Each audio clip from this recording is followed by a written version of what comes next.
and the other is worldly knowledge. It is compulsory, it is fard, that every Muslim should see to it that he gives the basic religious knowledge to his children. That's his duty. Otherwise, he'll be responsible on the day of judgment. Since he is the father or she is the mother, it's the duty of every Muslim to see to it that to the children, they give the basic knowledge of the deen. Number one is Tawheed, the oneness of Allah subhanahu wa ta'ala. What is the meaning of Tawheed? Who is Allah subhanahu wa ta'ala? The worst sin is shirk. Number two is Salah, how to offer Salah, the basics of it. Number three is Zakat, that every rich person who has a saving of more than the nisab level, 85 grams of gold, every lunar year should give 2.5% of that excess wealth in charity. Tawheed is there. Praying minimum 5 times a day. Zakat, 2.5% of excess wealth in charity every lunar year. Saum, fasting in the month of Ramadan. In the month of Ramadan, abstaining from food, drink and sex from dawn to sunset. And Hajj, if you have the means, the health and the money, at least once in a lifetime, perform Hajj. That is pilgrimage to the holy city of Makkah and Mina, Arafat, all the Arkan. At least once in a lifetime. These are the basic teachings which is fard, every parent should give to the children. And as much as you can of the Islamic knowledge, the better it is. But the basic is minimum faraid. The other type of knowledge is the worldly knowledge. Again, the worldly knowledge can be divided into two types. That worldly knowledge which gets you closer to Allah subhanahu wa ta'ala. That worldly knowledge which makes you understand the Quran and the Hadith better. That worldly knowledge which makes you understand and implement the Sharia better. This type of knowledge, inshallah, will help you in this world and the Akhirah.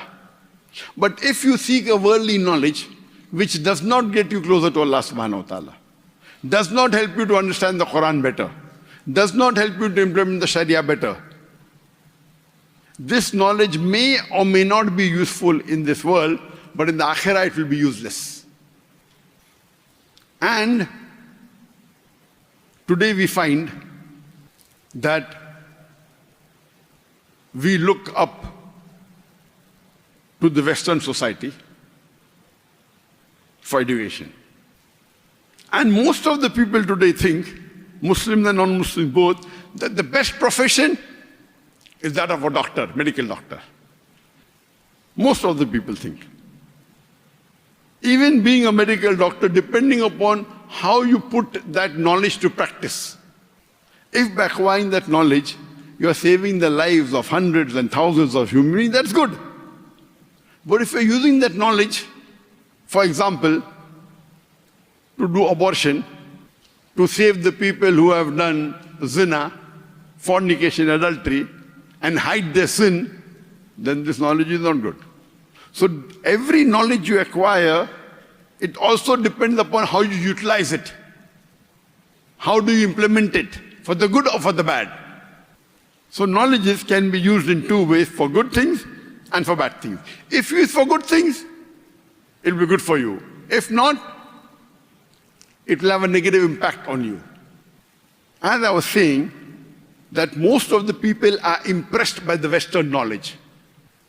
If we analyze, I do agree that the Western knowledge in terms of science and technology, it is improving. But where it comes to morality, to modesty, sobriety, it's declining. And when we read this Western education, when you take knowledge from the Western education, what will they tell you? They will tell you, and you find that not in Western country, it's even now coming to the Eastern country. It says, condomize yourself. That means when you're having sex, condomize. Means no problem, you can have illicit sex, you can have sex with a girlfriend, boyfriend, no problem, but condomize. Use condom. It doesn't say that zina is haram. It doesn't say that fornication is haram or adultery is haram. It shows you a way how to protect your haram.